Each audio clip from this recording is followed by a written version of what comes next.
All right, let's go for it. So to do so, I will deep dive into my accounting application and I will create a brand new customer invoice. When I choose my customer and I choose my product, you directly see that the product field has been merged with the description field. So that allows any user a quicker input. Is it me, or wasn't the catalog option only available on sale orders before? No, you're right.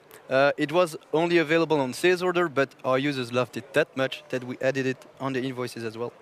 So let me show you how easy it is to create a brand new invoice. So I will sell the 200 hours success pack. They use point of sale, so I add an IoT box, a kiosk, and I will add 3 printers as well. When I go back onto my invoice, you see that everything is added automatically. All right. So what about multi-currencies? I have the feeling that from time to time I struggle when I need to play with these different currencies. How can I easily see the currency rate that is applied? Well, yeah, you're right. The currency rates were always have always been available in Odoo, but since Odoo 18, it is possible to now have the currency rate applied here. So when you change from one currency to another, it's automatically adapting as well. So Okay. useful. Cool. Thanks for that. Well, the invoice is nearly ready to be sent, I guess. Can we have a look at the brand new invoice layout? Yeah. I will create my customer invoice by clicking on confirm. And when I click on the brand new print and send button, well, you directly see that now I have different layouts available here. But I have something more to show you. Here, the QR code, when you activate that, it makes it possible for your customer, when he receives your invoice, to directly pay with the banking app, so that at any time, well, you receive your money. And if you ask me, my favorite one is definitely the bubble. I totally agree with you. Bubble is my favorite as well. But the invoice is ready to be sent now. How can I easily find out all the invoices that have not been sent yet? Okay, well, I'll go into my list of customer invoices here, and as in Odoo 18, we wanted to help our users to better view what is not sent yet. Well, we have a small new filter here to filter out what has not been sent, and you can add it on your list view as well, so that any user at any time can know the status of the invoice sending. Crucial for any business, right? So now you have an overview of all invoices that have not been sent yet. How can I easily send them in batch? Well, you take all of them, you click on print and send, and thanks to the preferred sending method that you have put on your customer, well, Odoo is informing you what is the preferred sending method. Here in this case, I have email and PayPal, but you could have letter, for example, as well. Preset sending method. That's something new, I think. Where can we configure that part? Yeah, well, I will print and send what I already have here. And you see that Odoo is sending it in the background in order to have a reloading screen that is not impacting my usage of Odoo. And when I go into my customer here, and I go into the settings, you see that here I have my standard sending method that I can set in.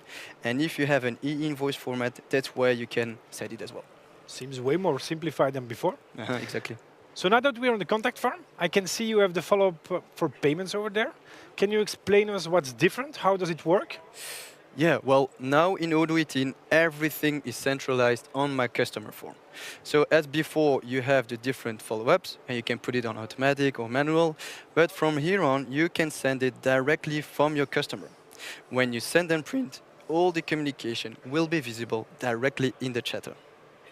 All centralized on the contact form itself. I really like it. So what about the customer statements, Robin? Well, yeah, indeed, you might have noticed, but here we have a direct link with the customer statement. And from here on, I can just click on send, and it will send my whole statement to my customer. But I can do the same for purchase, or I can send it to an auditor, for example. All right. So speaking about sending methods, I already explained that we made some enhancements to the way we send invoices from PayPal. Can you show us where the user can now define to use it only as a sending or and receiving option? Yeah. To do so, I will go into the configuration of my accounting and look up for the PayPal configuration. As you can see here, I can send all my invoices, but I cannot receive my bills. But why was that so important? Well, for the simple reason that you could have several PayPal access points for the sending part, but only one for the receiving part. And we wanted to give the flexibility to our users to use the invoicing system instead of using the full accounting package. Makes totally sense, of course. So what about that receiving part? I must admit, I really want to see the auto post. Oh yeah. Well, to show you that, let's go into my dashboard, and here I will take some bills that I received. I take all of them and I just drag and drop it in my vendor bill, and that's where the magic happens.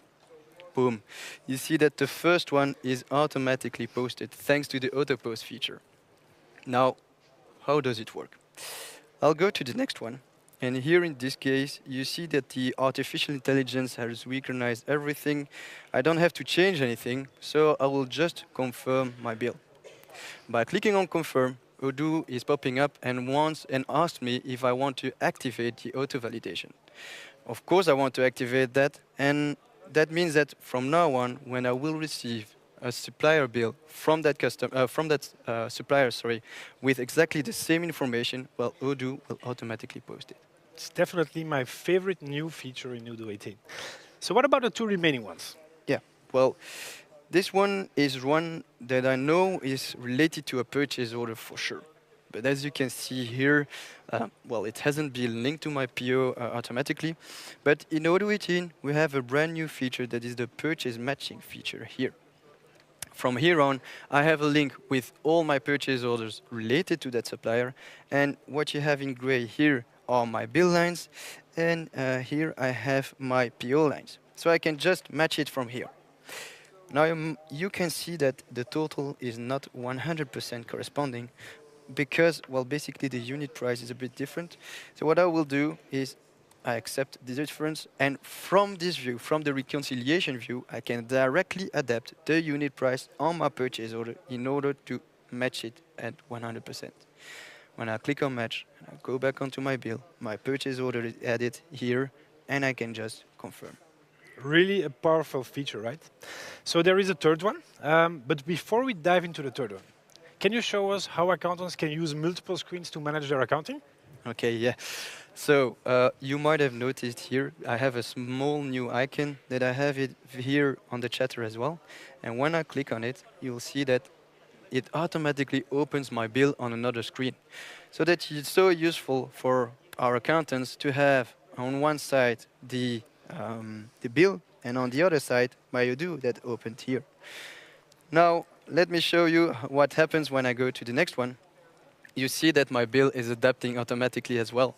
So I can just switch from one bill to another and always have a view on one screen what is my bill and the Odoo on the other screen. Now you see as well here that Odoo is warning me about an unusual difference based on the historical data. The expected amount is different. As you can see here, normally it's 484, and here it's a bit different. But here in this case, I know to what it's related, and I accept that difference. So I will confirm my bill. And here you see that Odoo is asking me if I want to ignore the future alerts. But of course, that algorithm is so useful to avoid any mistake that I will keep it like that, and I won't check this one. Just confirm it, and now everything will still be posted automatically. I think it's definitely useful, so I would have kept it as well. So